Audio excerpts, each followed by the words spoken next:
Get rid of that buzz that's going on in that sound system or not?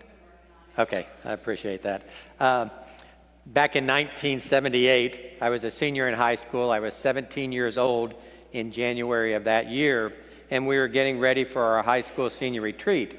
I went to a high school called the Latin School of Indianapolis. It's closed that same year, but the Latin School was an all-boys school for guys who were interested in possibly becoming priests.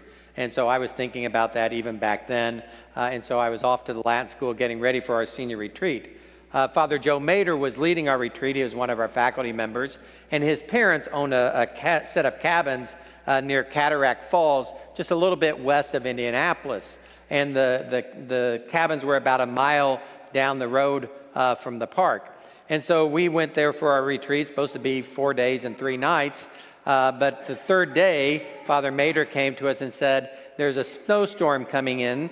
We can either go back to school and finish the retreat at school, and then you can go home after the retreat, or we can stay here, but we might have an extra day or so because of the snow. Well, we were high school seniors, so we were in no hurry to get back home. So we said, no, let's just finish it up here, and if we get snowed in a day, what's the big deal? Well, that was the blizzard of 1978. Back up one. Let me back up one. There we go. That's a good picture of the blizzard of 78. More than 20 inches of snow fell in a 24-hour period. The wind was blowing, causing drifts that were up to 25 feet high. And so our 4-day retreat turned into a 10-day retreat. So we were stuck there because we were a mile down gravel road before we got to the old country road before you'd get over to the interstate. So the last roads to ever be cleared. After about 3 days, as you might imagine, we were kind of going crazy in those little cabins. And so me and a group of guys decided to take a walk down to Cataract Falls. So it was about a mile walk, and you really literally were dodging snow drifts, going this way and that way. And we finally made it down to the falls, and the falls were absolutely beautiful. But after being there for a while, I went off by myself and found this pine forest. Now, this is not the actual picture of the pine forest, but it looked very much like that. Nobody had walked on the snow yet. It was very pure and beautiful. By then, it was a beautiful sunny day, and the snow covering the trees and everything. And I just remember being in that space and just knowing that I was in the presence of God. It was the first time in my life when I had no doubt that there was a God. It was the first time that I really knew beyond a doubt that God existed. And it was because of that experience in there. And so we have these glimpses of God. We have these glimpses of God in our lives. I want to, in my homily, I shared, I wrote the homily out, and I had 3 or 4 examples of glimpses of God and asking the question, have you ever had that experience yourself? And I thought, well, we can do better than that rather than me just offering some suggestions. I want to hear from you. Where in your life have you had experiences of God that maybe were so profound that it lowered any doubt that you ever had about God, or just an experience of God that was very deep in your own life? So, Angie, go ahead. It's cloudy and you see the sun come through those clouds. I love it. Okay, so just any cloudy day when the sun breaks through and you've got the rays and you can see those rays up against the rest of the clouds, that's for you a God moment, okay? Any other times when you experience God? I did the Alpha series this past, and on the retreat weekend or whatever it's called, and we sat with the Holy Spirit and I got this most clear picture and feeling that the Holy Spirit was there and was speaking to me and was just sort of holding me in this very profound way, and it was very, Okay. very moving. Hers was on the Alpha Weekend Away. Alpha is the 11-week series that we do, and there's a weekend where you go away, and it focuses in on the power of the Holy Spirit.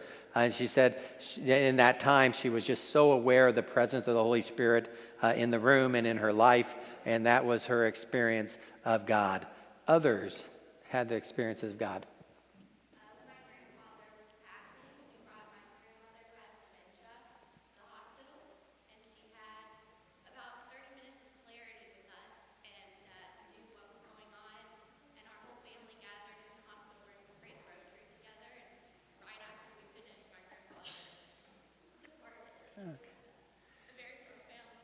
And when her grandfather was in the hospital and they brought her grandmother in who had dementia, and she had 30 minutes of clarity in that time. And then they prayed the rosary together, and when they finished the rosary, her dad died, our grandfather died. Yeah, just knowing that presence there. Anyone else?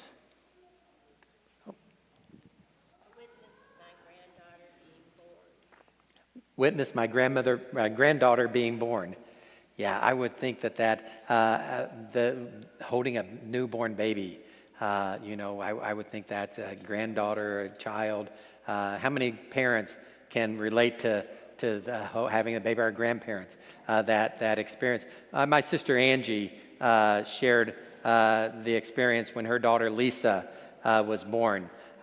She went into her room. They just got home from the hospital that night. She went in the room, she said, just to make sure she was still breathing, and she was a first-time mom. And she said, I looked at her in her crib, and she said, the love that I had for her was so intense. And she said, it made me understand for the first time that God's love for us.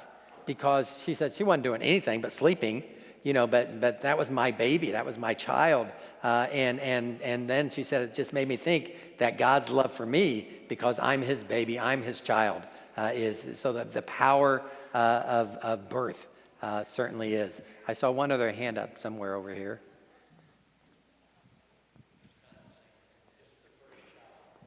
First child born in the, yeah. Those are powerful experiences. And now you think about those experiences, just out there experiencing God in the clouds, in a hospital room, watching childbirth.